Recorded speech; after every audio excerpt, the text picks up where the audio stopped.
Getting and giving reminders, face match, and new Nest and Google Nest capabilities with that integration. All of this going on, plus 5 new Google Assistant based devices. All of that on the Google Home and Google Nest updates. Hello Automators, thanks for tuning in again. I'm Brian from Automate Your Life, and today I'm going to take the frustration out of automation by giving you all the latest features, updates, and new products for your Google Home, Google Nest, and Google Assistant suite of products. Now, there is a ton out there, but what's interesting about today is the first 7 things that I'm going to give you are all if you have an Android device in your home, a phone or a tablet. Those updates or these updates have only shown up there. So that's an update in itself because we've never seen iOS lag so far behind in terms of our Google products. Face Match is available in the Android application for setup, but will not work because you don't have any devices capable of that. This is obviously in preparation for the Nest Hub Max. Now, what's funny is I have a Lenovo Smart Display with a camera here, and I've been getting questions as to whether or not this will work. This will be an interesting thing to watch, but I've noticed that my firmware is actually a little bit ahead of my other devices here on the Lenovo Smart Display. None of them are fully updated to what is supposedly available on the Google support site. So we're going to have to see when that firmware drops and the Nest Hub Max drops, whether or not this can instantly recognize your face with Face Match. Assignable reminders. So these are reminders that you can go ahead and give to a family member or someone who lives in your home. Obviously, this is kind of the nagging reminder if you're married, but you know, if you want to start this process, what you need to remember is start with the words assign a reminder, and then it will ask you who you want to assign it to, and you can go through the process normally at that point. Now, what it will tell you at the end of that process is, hey, they need to install the Google Assistant application, have that there in order to get that reminder at that time and place. Google Assistant, again on Android here, is capable of reading out a lot of different messages. We know the text message capability there, the messages capability there has been available for a while, but now you can start to use some of these third-party applications.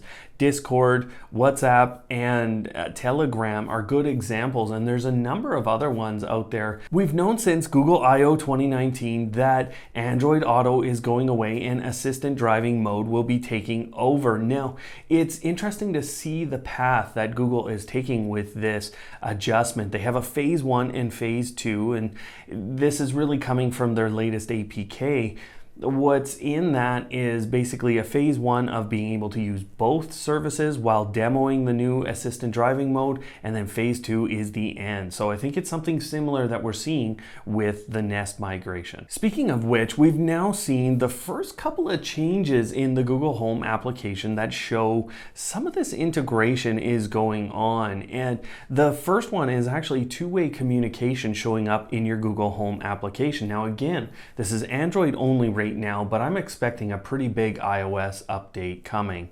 But you can go ahead and do two-way communication with your Nest cameras. Now the Nest Hello also got a feature. It can let you know about package delivery, and this is going to be important over time as you make purchases and have those things go through your Google Nest suite of products. This is one I don't really get, but Google Assistant has the ability to trigger a stopwatch, and some of the Google Home devices are capable of triggering those stopwatches. So I don't know exactly how we're going to be really accurate with those stopwatches, but we'll see over time. We know the Pixel 4 is coming out with that Soli capability or Project Soli capability. I'm really excited for that, but major leaks have happened now with the device itself, and it looks very, very impressive. So this is something that's probably coming out here in the month of September, probably worst case October, but I'm betting we're getting a pretty big announcement here from Google, and I'll talk about another device that I think is coming right away as well here in a minute. But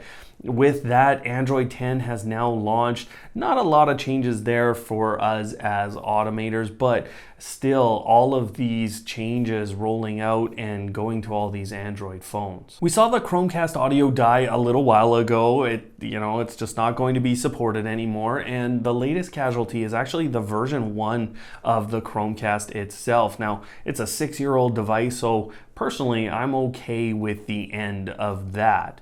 Now, speaking about obsolete devices, the Lenovo Smart Clock, which you saw a review here, and to be honest, I wasn't very kind with my review there, but the Lenovo Smart Clock has gotten some recent updates that might make me revisit that. Continued Conversations has shown up. Ambient Mode has shown up, so you can display your Google Photos on the Lenovo Smart Clock. You're also able to put the weather on almost every page, no matter what kind of template or background you use there. So those are all very important things, and probably the most important is for any of you who have assistant capable or assistant compatible cameras, so Wise cameras, things other than the Nests, you can get those to display on the Lenovo Smart Clock now. They've also been inching down in terms of price. So again, this might cause me to revisit this device. If we're talking about a much lower price point and we're talking about really things that match the Nest Hub,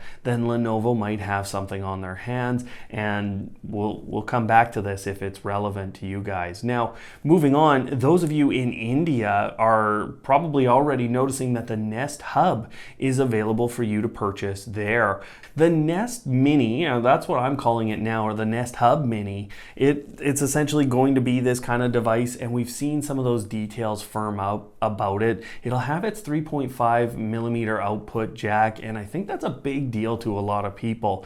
I'm also fully expecting a Thread hub on board so that you can enter into home automation with Google in a really easy way. Sonos announced a whole suite of new products, but probably the biggest one is called the Sonos Move. And this is a Bluetooth capable, Bluetooth 4.2 and Wi-Fi BGN capable smart speaker with both Google and Amazon's voice assistant on board, AirPlay 2. But again, I would expect this $350 speaker to not be capable of playing multi-room audio with Google's products. At least Sonos hasn't kind of said anything in that regard, and that's how the Sonos One and Beams work. They also announced the Sonos One SL, which is essentially intended to replace the Play One that I have here in my home, and they also have an amplifier add-on here. It's essentially going to plug into an amplifier and then allow you to make that speaker smart. It has Google Assistant and Amazon Voice Assistant compatibility,